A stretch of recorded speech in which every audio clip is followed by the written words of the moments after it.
കഴിഞ്ഞ ദിവസം ജോലി കഴിഞ്ഞ് കട്ടിലിലോട്ട് എങ്ങനെയെങ്കിലും കയറാമെന്ന് വിചാരിച്ച് എന്നോട് എൻ്റെ പുത്രൻ വന്ന് പറഞ്ഞു, അമ്മ വിശക്കുന്നു.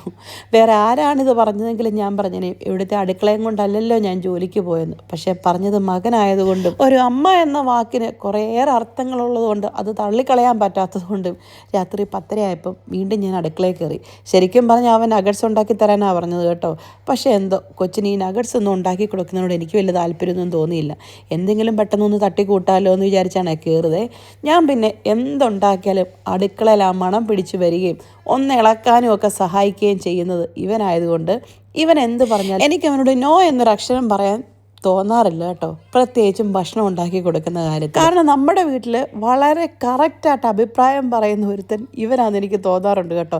അതിപ്പോൾ ആ ഭക്ഷണം കൊള്ളത്തില്ലെന്നും നല്ലതാണെങ്കിൽ അതിൻ്റെ എക്സ്ട്രീം ലെവലിൽ പോയിട്ട് വാ അടിപൊളി അമ്മ, super, you are very nice, yummy food എന്നൊക്കെ പറയാൻ അത് അവനെ കൊണ്ടേ പറ്റുള്ളൂ കേട്ടോ. അതുകൊണ്ട് തന്നെ എനിക്ക് ഭയങ്കര ഇഷ്ടമാണ് ഇവരെപ്പോൾ ഭക്ഷണം ചോദിച്ചാലും ഉണ്ടാക്കി കൊടുക്കാൻ. പക്ഷേ ആ പ്രിവിലേജ് എന്നൊന്നുമില്ല, ഇച്ചിരിയുടെ വലുതാകട്ടെ നിന്നെ ഞാൻ കാണിച്ചു തരാതെ ഇടയ്ക്ക് ഞാൻ അവനോട് പറയാറുണ്ട്. അല്ലെങ്കിൽ പിന്നെ ഉച്ചയ്ക്ക് 2 മണിക്ക് ജോലി കഴിഞ്ഞ് അപ്പം വീട്ടിൽ ഇരുന്നിട്ട് വൈകുന്നേരം 6:30 കഴിഞ്ഞ് ജോലിയും കഴിഞ്ഞ് വന്ന് എന്നോട് രാത്രി 10:30 ഭക്ഷണം ചോദിക്കണേൽ ആ ഒരു വിശ്വാസം ഉണ്ടല്ലോ അവൻ്റെ. രാത്രി 10:30 അപ്പ വിശക്കുന്നു, നഗറ്റ്സ് ഉണ്ടാക്കി തരാമെന്ന് ചോദിച്ചപ്പോൾ പോയി അമ്മയോട് പറടാ എന്ന് പറഞ്ഞ പ്രസ്ഥാനത്തിൻ്റെ പേര് അപ്പനെന്നും, രാത്രി ചോദിച്ച ഉടനെ അമ്മ നഗറ്റ്സ് അല്ല വേറെ എന്തെങ്കിലും ഉണ്ടാക്കി തരാം എന്ന് പറഞ്ഞ പ്രസ്ഥാനത്തിൻ്റെ പേര് അമ്മ എന്നുമാണെന്ന് അവർ നന്നായിട്ടറിയാം. ഇല്ല, ഫിനിഷ് ആയിപ്പോയി. കൊച്ചിന് ഇഷ്ടപ്പെട്ടോ?